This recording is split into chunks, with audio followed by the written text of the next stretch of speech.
हे आराम से रे, मोडू नका एखाद्याला. प्रॉपर स्ट्रेचिंग व्हायला पाहिजे.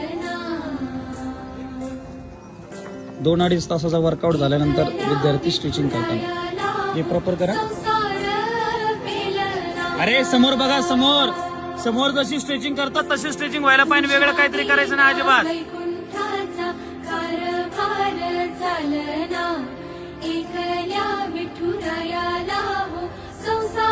समोर जशी स्ट्रेचिंग करतात तशीच करायची, वेगळं काही करायचं नाही अजिबात. वर्कआउट झाल्यानंतर कंपल्सरी हा वर्कआउट स्ट्रेचिंग हे विद्यार्थ्यांनी करायला झालं. दुखते काय व्हायला.